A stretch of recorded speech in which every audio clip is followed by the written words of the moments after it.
현재는 국제보호개발단체인 NGO라는 기아대책이라는 NGO에서 일하고 있습니다. 지금 기아대책은 세계 60개 국가에 500여 명의 기아 봉사단을 파송해서 3만 5천 명의 결혼 아동을 돕고 있는 그런 단체입니다. 국내에서는 4천 명의 국내 저소득 빈곤 아동들을 결연해서 돕고 있는 그런 일을 하고 있습니다. 저에 대해서 이렇게 양력에 간단하게 나왔는데, 저는 나이 들어서 중년 이후부터 사회복지 현장에 오래 있었기 때문에 특히 이제 노인복지 쪽에 오래 있었습니다. 그래서 제가 복지 분야에서는 여러 가지 해야 드리고 싶은 그런 말들이 많이 있는 것 같습니다. 뭐 고령화 사회다, 뭐 노인 자살 문제다, 또 뭐 학대 문제다, 이런 얘기들이 많은데, 오늘은 이 따뜻한 말 한마디라는 그런 주제이기도 하고, 또 제가 서울시 정신건강 지킴으로서 전공 분야보다는 저희 삶 인생을 조금 얘기하면서 여러분들에게 한마디 드리도록 하겠습니다. 그 한마디가 따뜻해질지 장소하게 될지 모르겠습니다. 제 강의 주제는 빛나는 인생 가꾸기입니다. 인생이라고 하기 때문에 먼저 제 얘기를 조금 하겠습니다. 저는 학교를 졸업하고 첫 직장이 금융기관이었습니다. 첫 직장이 금융기관인데 몇 년 다니다가 사직했습니다. 당시에는 지금 금융기관보다 더 좋은 전망이 좋은 그런 직장이었습니다. 그래서 가족의 반대도 심했죠.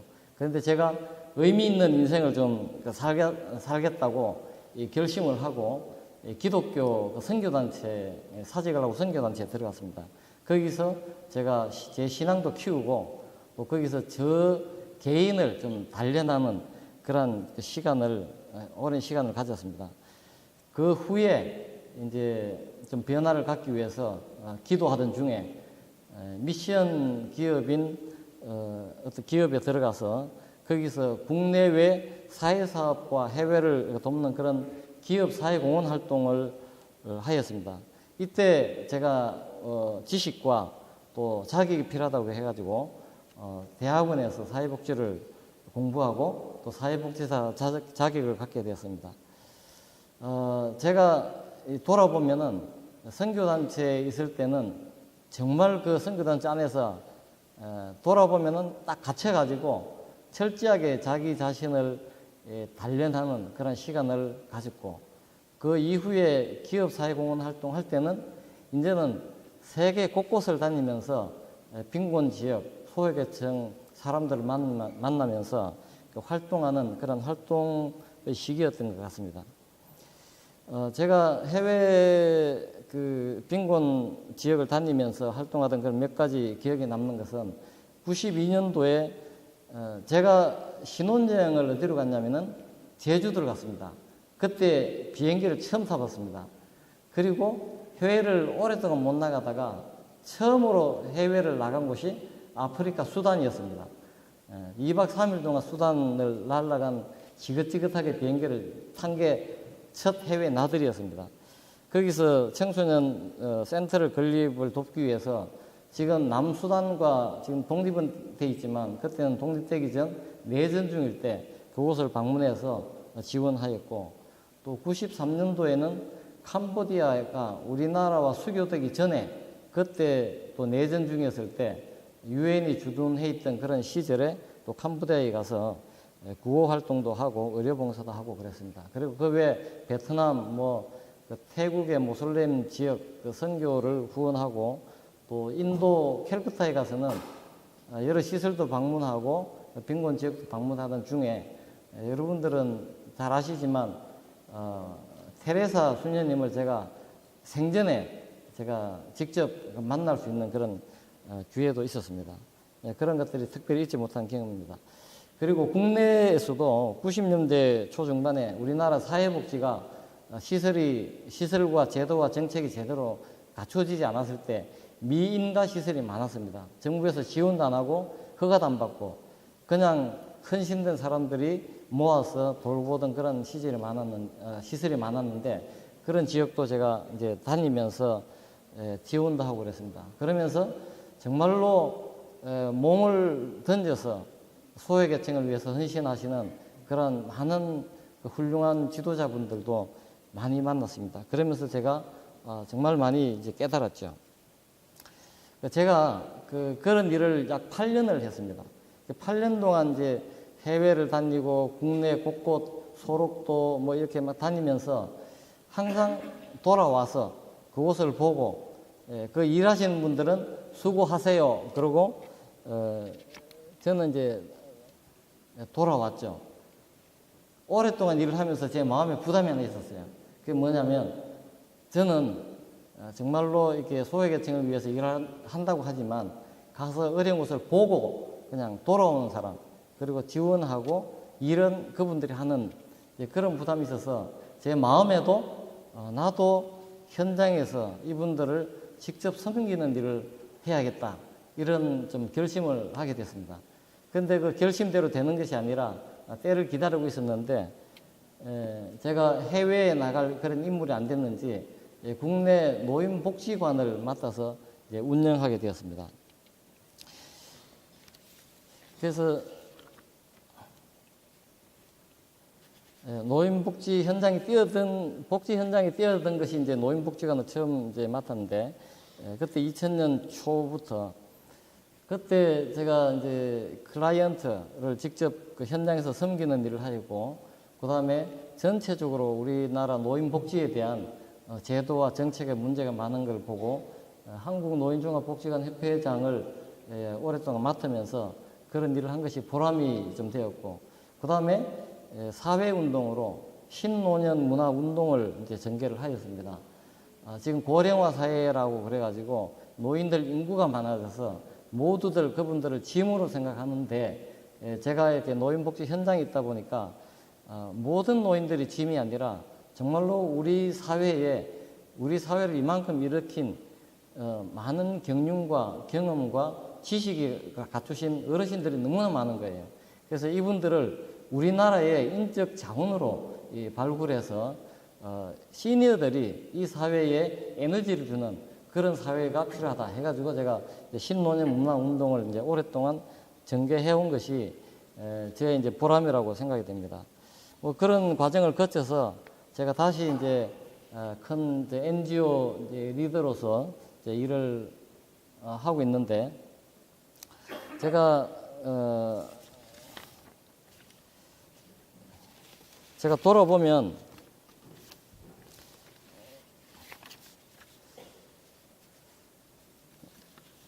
제가 그 인생을 짧게 말씀드리는데 이제 돌아보면은 제가 그래도 감사한 것들이 뭐냐면 첫 번째는 제가 젊을 때 그래도 좋은 직장에 다녀봤다는 거예요. 그 두 번째는 뭐 선한 일을 위해서 좋은 직장을 포기한 던져 그런 결단을 해본 것도 저에게는 살아가면서 큰 그 자부심과 용기를 주었습니다.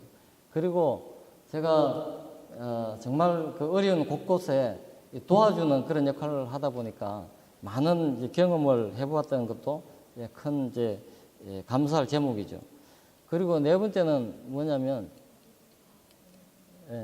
많은 소외계층을 지원했다는 거예요. 저는 월급도 그 아주 작게 받으면서 젊은 시절에 일을 했는데 기업에서 어마어마한 돈을 벌어서 그것을 도와주는 일을 제가 한 거예요. 하다 보면 하면서 굉장히 제가 복받은 사람이다 이런 생각을 많이 했습니다. 정말 마음이 있으니까 이런 자원들을 내가 가질 수 있구나 이런 생각을 했죠. 물론 제 이름으로 후원한 건 아니지만은 그런 감사하다는 겁니다. 그리고 이제 큰 NGO에서 또 다시 또 일을 할 수 있게 되었다는 것이 감사 제목입니다.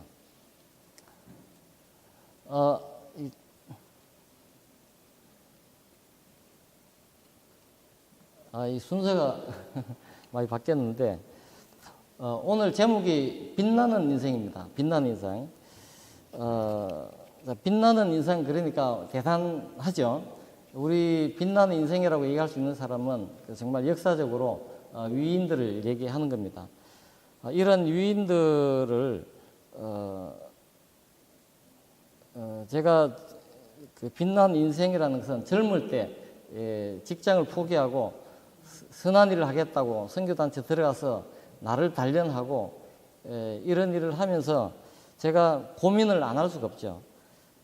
제가 의미 있는 인생을 찾고자 진로도 바꿨고 새로운 길을 가면서 생각과 갈등이 많은 시기에 발견한 것이 빛나는 인생이라는 것이었습니다.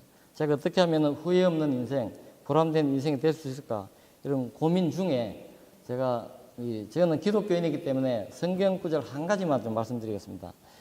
다니엘 12장 3절을 보면 지혜에 있는 자는 궁창의 빛과 같이 빛날 것이요 많은 사람을 옳은 대로 돌아오게 하는 자는 별과 같이 영원토록 비치리라. 이 말씀이 제가 있는 거예요. 젊을 때.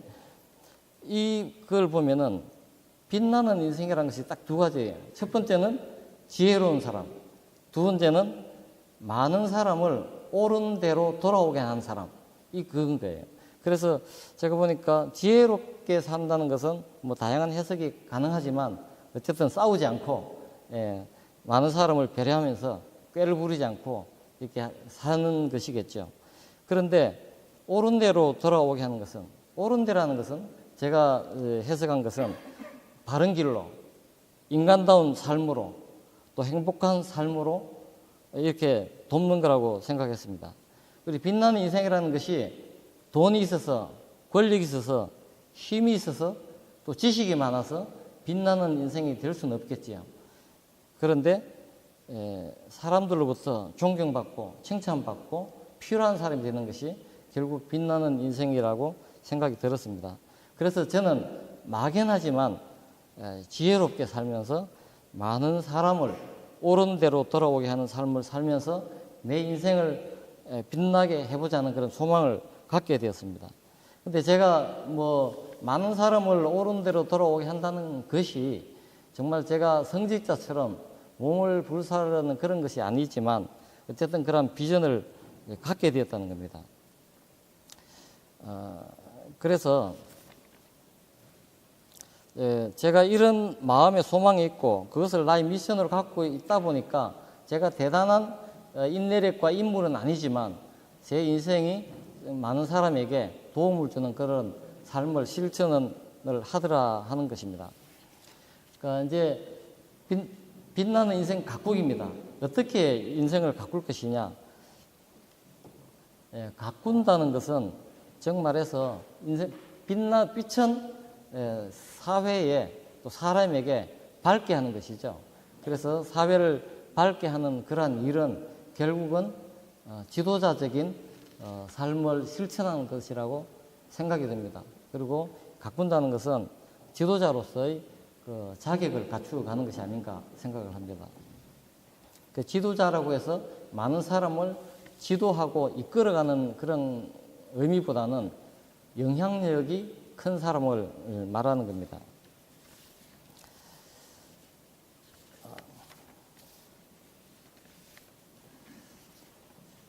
자, 그래서 제가 이제 가꾸는 것은 어떻게 가꾸는 것이냐? 자기 삶을 좀 더 개발하기 위해서는 5가지를 제가 중요한 요소를 말씀드리고 마치려고 합니다. 첫 번째는 이 5손가락, 엄지, 검지, 중지, 약지, 새끼손가락 이 5가지만 있으면 우리가 중요한 요소를 기억할 수 있습니다. 첫 번째 엄지의 의미는 프란치스코 교황이 이렇게 했듯이 이 손가락이 최고라는 뜻이죠. 최고라는 것에서 우리가 어떤 교훈을 가질 수가 있습니다. 최고라는 것은 자신이 가장 중요하게 생각하는 것, 내가 최고라고 여기는 것, 이것을 갖는 것이 중요한 것이죠.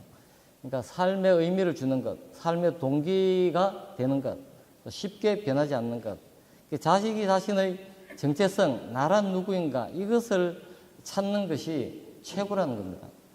우리가 위대한 사람들 중에 또 위대하지 않더라도 뭔가 우리 기억에 남는 일을 만든 사람들은 나름대로 자신이 추구하는 최고가 있었다는 것이죠. 어떤 사람은 종교 지도자도 있고, 어떤 사람은 뭐 인권 운동가도 있고, 뭐 사회사업가도 있고, 뭐 산악인도 있고, 체육인도 있고, 뭐 의료인도 있고, 이제 그렇겠죠.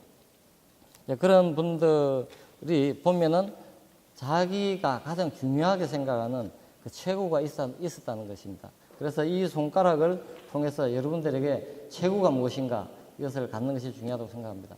저는 최고가 무엇이었냐면 아무것도 없을 때, 뭐 배운 것도 많지 않고 사회 경험도 없을 때 제가 선교단체에 가서 아무것도 전문화된 게 없고 차별화된 건 없지만 그냥 내 마음속에 그냥 신앙이라는 그것이 하나의 최고가 되었습니다. 그것이 중심이 된 이후에 제가 새로운 비전을 갖게 된 거죠. 두 번째 손가락은 검지입니다. 검지가 얘기하는 것은 이 아이가 이 손가락을 이렇게 하고 있죠. 비전이라는 겁니다. 이 아이가 지금 이 나이에 비전을 가졌다는 얘기는 아니고 제가 손가락을 이제 표시를 하는 겁니다. 비전은 인생의 방향을 갖는 것입니다.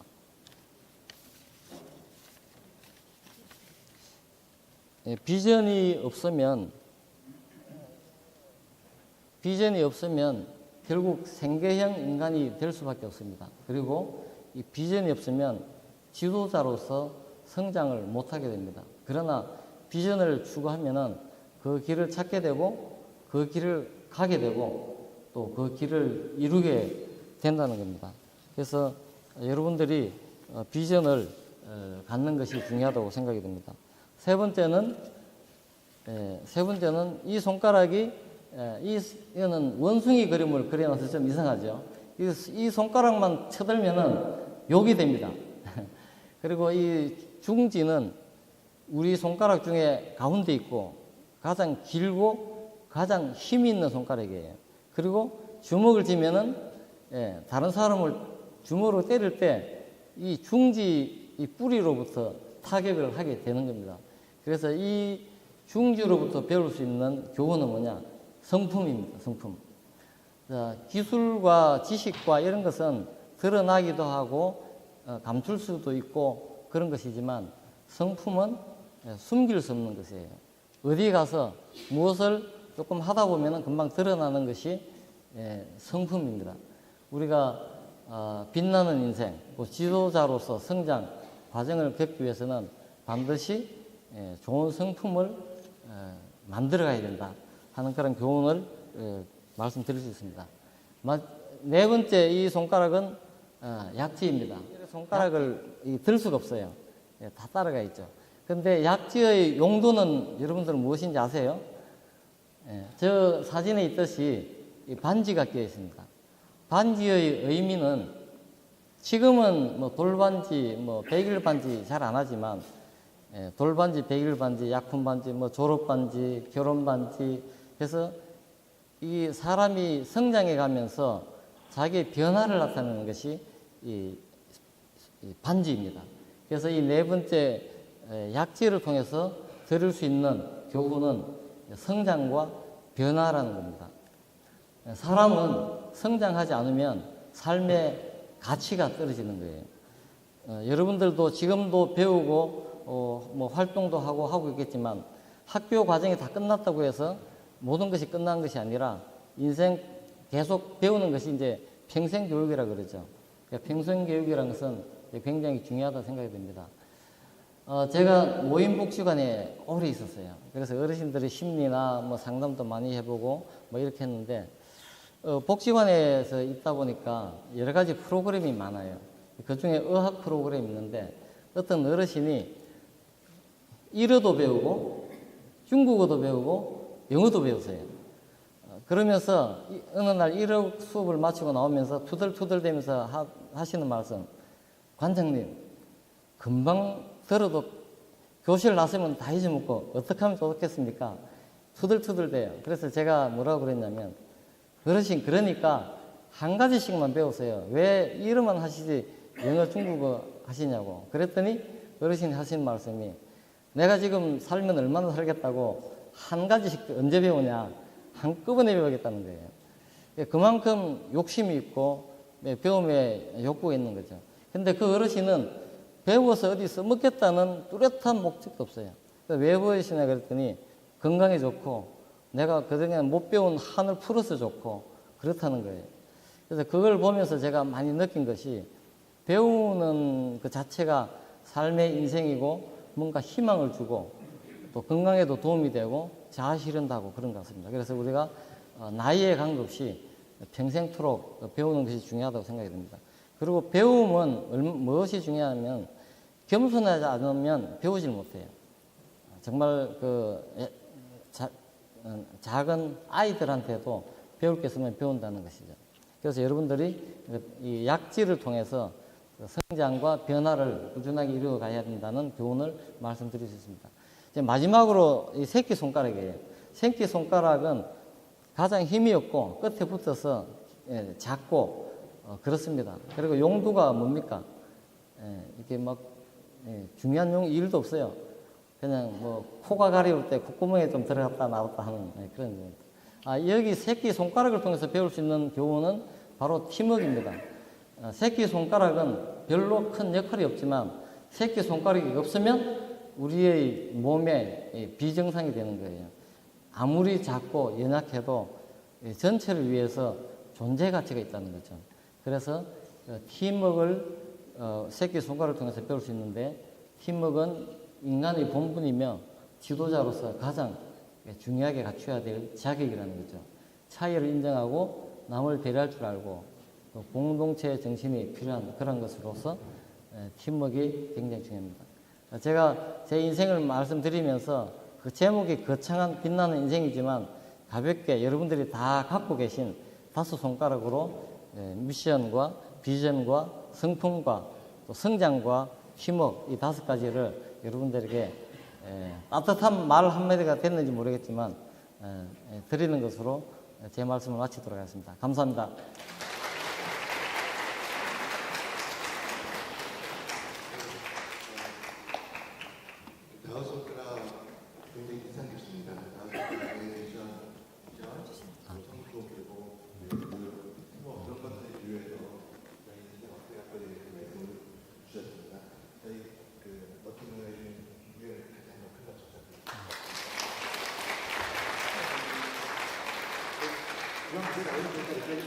예.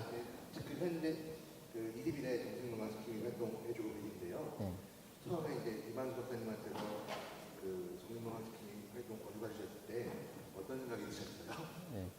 그 지킴이가 홍보대사 역할이라 그래서 홍보대사는 유명인이 하는 것인데 저는 유명인이 아닌데 왜 저보고 그럴까 그러고 의아해했습니다. 그러나 제가 그 사회복지를 하면서 사람들을 많이 만나 보니까 경제적인 문제만이 다가 아니라 정신적인 문제가 굉장히 크다는 것을 많이 느꼈기 때문에 제가 활동하는 것도 의미가 있겠다 뭐 이런 생각을 하게 됐습니다.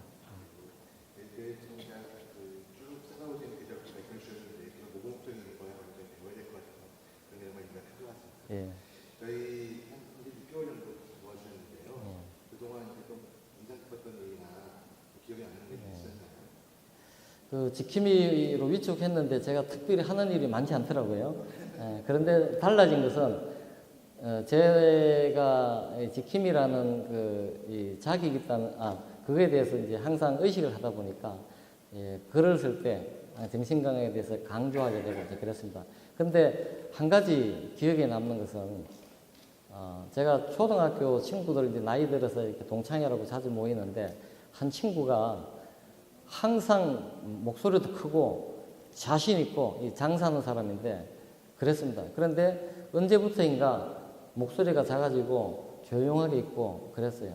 근데 어떤 모임에서 내가 정신건강 지킴이 활동을 한다는 얘기를 알게 되고 그랬는데 저를 이렇게 둘이 조용히 있을 때 찾아오면서 정신건강 지킴이면은 뭐 나한테 뭐 그런 사람한테 해줄 수 있는 게 뭐냐 물어보는 거예요. 왜 그러냐 그랬더니 그 속내를 털어놓는 거예요. 자기는 은퇴도 했고 건강도 안 좋아지고 집에서는 이제 이 경제력도 다 잃고 여러 가지 자기의 이 상실감을 너무나 많이 느끼고 그래가지고 굉장히 제가 보니까 심각한 그런 그 상황에 있지 않는가 이런 생각이 들었습니다. 그러면서 자기 속내를 털어놓길래 제가 여러 가지 몇 마디 해주고 그랬습니다. 그러고 보니까 그 사람에게는 그야말로 따뜻한 말 한마디가 아니었나 그런 생각이 들었습니다. 그래서 이 정신건강에서 많은 사람을 위해서 뭘 한다는 것보다도 정말로 위기 상황에 있는 한두 사람에게 이렇게 역할을 하는 것도 참 중요하다 이런 생각을 하게 됐습니다. 네, 부회장님, 요즘에 희망을 사업 이런 걸 준비하셨는지 답변을 주셨어요. 이 자리에서 한번 소개 좀 해주시면 좋겠습니다. 예. 아까 저를 소개할 때 말씀드렸는데 기아대책이 해외에 3만 5천 명 아동을 60여 개국의 아이들을 돕고 있어요. 근데 수년간, 20년간 이렇게 도와왔는데 이들에게 어떻게 좀 큰 꿈을 심어줄 것인가 이렇게 고민을 하다가 이 아이들을 초청하자 이렇게 됐어요. 그 초청도 해서 관광이 아니라 이 아프리카 이런 데는 축구가 굉장히 꿈이에요. 앞으로 축구 선수가 된다는 것이. 그래서 이 아이들을 초청해서 이 소외계층 아이들에게 월드컵을 만들어주자 해서 뭐 케냐, 우간다, 말라위, 페루, 인도, 베트남, 필리핀, 브라질 이렇게 9개국, 한국까지 10개국 아이를 다 초청해서 이렇게 대회를 했습니다. 근데 그 아이들이 마을을 벗어나 본 적이 없는 아이들이에요. 비행기 구경조차 못했는데 한국에 왔어요.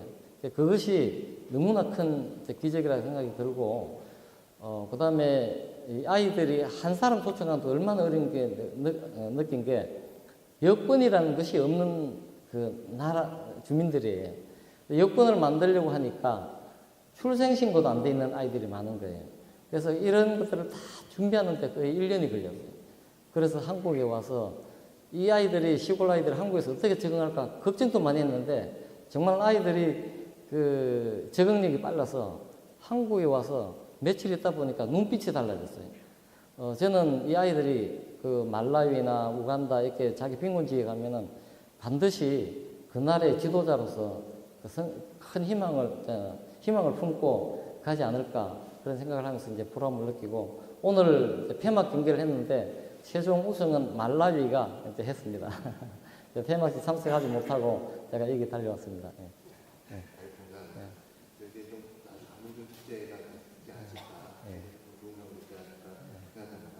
네, 오늘 저희에게 첫 번째 질문을 주신 홍성근 의원 가장 감사드립니다.